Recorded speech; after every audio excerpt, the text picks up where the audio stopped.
अभी मैं आप लोगों से कुछ आंकड़े साझा करूंगा, कुछ नंबर शेयर करूंगा और उन नंबर्स के रेलेवेंस को उसके बाद में बताऊंगा। ध्यान से सुनिएगा आप लोग। एयरपोर्ट 1450 करोड़ रुपए, रेलवे स्टेशन 724 करोड़ रुपए, रिंग रोड 4793 करोड़ रुपए, फिर एक और रोड 1140 करोड़ रुपए, एक और रोड 773 करोड़ रुपए, एक टाउनशिप 787 करोड़ रुपए, एक और टाउनशिप 2180 करोड़ रुपए, एक और रोड 787 करोड़ रुपए, रिनोवेशन प्रोजेक्ट्स 170 करोड़ रुपए, मेडिकल कॉलेज 245 करोड़ रुपए। इन सबको आप टोटल करेंगे तो 12,262 करोड़ रुपए होते हैं और ये टिप ऑफ द आइसबर्ग है। और इन आंकड़ों की प्रासंगिकता यह है कि ये सारे के सारे प्रोजेक्ट मर्यादा पुरुषोत्तम भगवान श्री राम की नगरी अयोध्या के प्रोजेक्ट्स के हैं। आनन फानन में 12,262 करोड़ रुपए आज की तारीख में बरसाती नाले में जा चुके हैं। अयोध्या के अंदर जो हुआ वो आपने देखा, तस्वीरें, वीडियोस सब कुछ मिल जाएंगे आपको, जो चीख चीख कर बताएंगे कि किस कदर भगवान श्री राम के नाम पर इस देश की जनता की जन भावनाओं को ठगा गया है। वोट मांगकर जनता का पैसा भ्रष्टाचार की भेंट चढ़ाया गया है। लेकिन यह सब कुछ बात यही खत्म हुई नहीं, यह सब कुछ यहां रुका नहीं। और हमने देखा कि सिर्फ चुनावी प्रपंच का हिस्सा बनाने के लिए इस देश के प्रधानमंत्री नरेंद्र मोदी जी ने पिछले 1 साल के अंदर आनन फानन में सिर्फ और सिर्फ फोटो अपॉर्चुनिटी को ध्यान में रखते हुए, गुणवत्ता और प्रोजेक्ट की पूर्णता को दरकिनार करते हुए जबलपुर में टर्मिनल इनॉग्रेट हुआ, पहली बरसात आई, कोलैप्स हो गया। दिल्ली के अंदर टर्मिनल इनॉग्रेट हुआ, पहली बरसात आई, कोलैप्स हो गया, लोग घायल हुए, 3 लोगों की जान चली गई। और आज पता चला कि इन्हीं 1 वर्षों में एक और माननीय मोदी जी के गृह राज्य गुजरात के राजकोट में एक टर्मिनल इनॉग्रेट हुआ, जिसमें प्रोजेक्ट की कंप्लीशन, प्रोजेक्ट की क्वालिटी सब कुछ कॉम्प्रोमाइज हुई और वो भी कोलैप्स हो गई। क्या चल रहा है आप देखिए, हजारों हजार करोड़ रुपए के प्रोजेक्ट्स सिर्फ और सिर्फ एक शख्स की छपने की, दिखने की चाहत को पूरा करने के लिए, सिर्फ और सिर्फ प्रधानमंत्री महोदय की छपास की जरूरत को पूरा करने के लिए या तो समय से पहले इनॉग्रेट किए जा रहे हैं या क्वालिटी कॉम्प्रोमाइज करके कंप्लीट कराया जा रहा है। और नतीजा यह कि देश के एक्सचेकर्स के ये हजारों करोड़ रुपए पानी में मिल गए, मिट्टी में मिल गए, बरसाती नाले में चले गए। आपने देखा होगा बिहार के अंदर कल तक 4 और आज 5 पुल गिर गए। मतलब रोज पुल गिर रहे, हफ्ते भर में 5 पुल गिर जा रहे। क्या चल रहा है? कोई जवाबदेही है किसी की?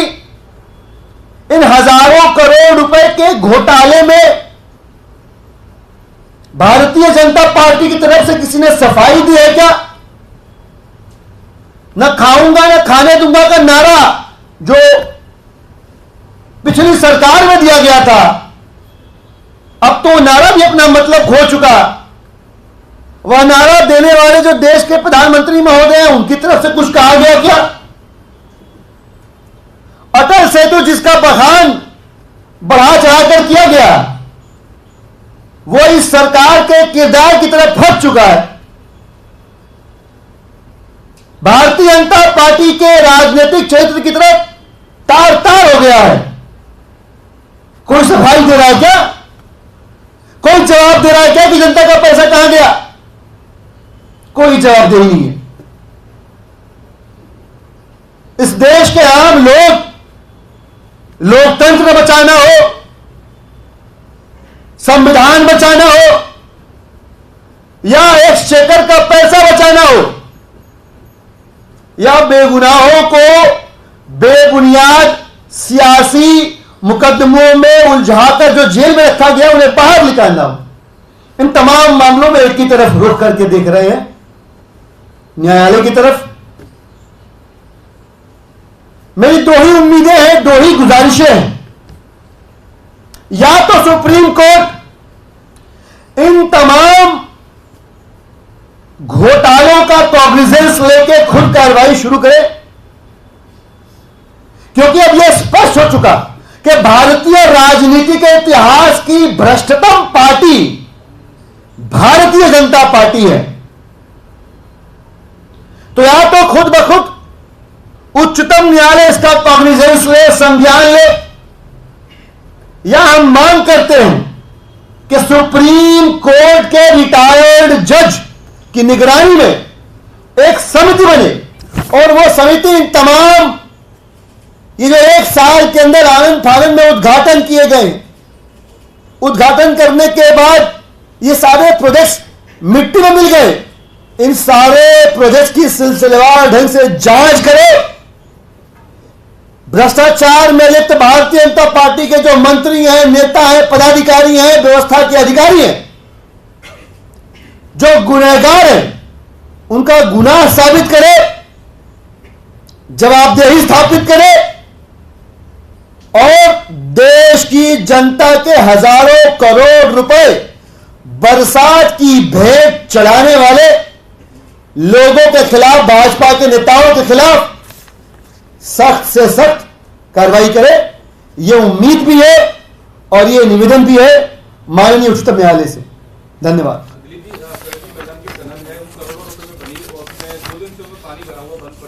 लेकिन बीजेपी ने वीडियो जारी किया, उसमें ये कहा कि कुछ पंप लगाए गए, उसको भरा गया है बकायदा, और आप लोग की सरकार पर आरोप लगाए गए हैं। देखिए, मैंने राजनीतिक जीवन में 2 तरह के लोग देखे हैं, एक राजनीतिक धूर्त और एक राजनीतिक मूर्ख। मूर्ख की माफी संभव है, अगर उसे कुछ नहीं पता उसकी अनभिज्ञता मानकर उसे माफी दी जा सकती है, लेकिन राजनीतिक धूर्तों की माफी नहीं है। दुनिया जहान, दिल्ली के लोग, सभी अधिकारी जानते हैं, मानते हैं कि वो पूरा का पूरा इलाका एनडीएमसी का इलाका है। एनडीएमसी कौन चला रहा है भाई? एनडीएमसी भारतीय जनता पार्टी चला रही है। 850 करोड़ रुपए के प्रगति मैदान का जोर शोर से उद्घाटन करने वाले नेता इस समय जवाब क्यों नहीं दे रहे? कंप्लीट प्लानिंग फेलियर है वो प्रोजेक्ट।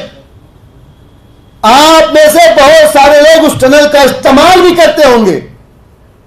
सोच के बताइएगा, जब पानी नहीं होता है तब भी उस टनल में जाना मुश्किल होता है, टनल के अंदर जाम रहता है। तो जिस मुसीबत से बचने के लिए टनल बनी, वो मुसीबत सड़क से ऊपर नीचे गई और टनल में आ गई। तो ये 100% प्लानिंग फेलियर और बीजेपी के हिस्से का भ्रष्टाचार है कि यह टनल जो है आज जलमग्न है। मुझे लगता है भाजपा के नेताओं को एक बार यहां भी नाव चला के कोशिश करनी चाहिए और पर्यटन के लेवल पे एक नई शुरुआत कर सकते हैं। उसका भी फीता काटते हैं, उसका भी नारियल फोड़े, देश देखेगा, शाबाशियां देगा। सर, इसके अतिरिक्त आज सीएम को कोर्ट में इंट्रोड्यूस किया गया था सीबीआई के द्वारा और उनको 14 दिन की जुडिशियल कस्टडी में भेज दिया गया। क्या रिएक्शन पार्टी का है सर? देखिए, उम्मीद फाजली साहब का एक बड़ा अच्छा शेर है। वो कहते हैं कि आसमानों से जो फरिश्ते भी उतारे जाएं, आसमानों से जो फरिश्ते भी उतारे जाएं, वो भी इस दौर में सच बोले तो मारे जाएं। हमने आपने सबने देखा कि भारतीय जनता पार्टी ने केंद्रीय जांच एजेंसियों के दुरुपयोग का जो कीर्तिमान स्थापित किया है, जो रिकॉर्ड बनाया, अद्भुत और अभूतपूर्व है। ट्रायल कोर्ट के अंदर अरविंद केजरीवाल जी के मामले में जो फैसला आया, हाई कोर्ट से झारखंड के सोरेन साहब के मामले में जो फैसला आया, इन दोनों फैसलों ने न सिर्फ ईडी के राजनीतिक मुकदमे की धज्जियां उड़ाई, बल्कि भारतीय जनता पार्टी के अहंकारी चेहरे पर जोरदार कानूनी तमाचा भी मारा। भाजपा कर क्या रही है? भाजपा अपने राजनीतिक विपक्ष को खत्म करने के लिए सिस्टम का और सिस्टम के लूप होल्स का दुरुपयोग कर रही है। जैसे ही लगा उन्हें कि अरे भाई ट्रायल कोर्ट में बेल मिल गई, हाई कोर्ट में बिना बेल ऑर्डर के स्टे लगवा दिया, अब सुप्रीम कोर्ट पहुंचेंगे, माफी मिल जाएगी इनको, बाहर आ जाएंगे केजरीवाल जी। तो ये इनके प्रकार है, उन्हें रोकना ही है, लिहाजा सीबीआई से बात करो भाई। सीबीआई से बात हुई और उस आरोप के सार्वजनिक होने के पहले ही आम आदमी पार्टी के राज्यसभा सांसद संजय सिंह जी ने वो एक्सपोजे पब्लिक किया था। बिल्कुल वैसे ही हुआ कि एक और बेबुनियाद फर्जी केस चस्पा करके बीजेपी की तरफ से यह सुनिश्चित करने की कोशिश की जा रही है कि अरविंद केजरीवाल जी जेल के अंदर ही रहें। बहरहाल जो न्यायिक प्रक्रियाएं हैं वो चल रही हैं। आम आदमी पार्टी की लीगल एक्सपर्ट्स की टीम मुस्तैदी से इस मुकदमे को, इस फर्जी मुकदमे को ईडी के फर्जी मुकदमे की तरह ही लड़ रही है, पूरी ताकत और बुद्धिमत्ता और वैधानिकता के साथ। और कई बार मन निराश होता है, दुखी होता है, पर नाउम्मीद नहीं होता। हमें विश्वास है कि हमारे पांव का कांटा हम ही से निकलेगा। Thank you.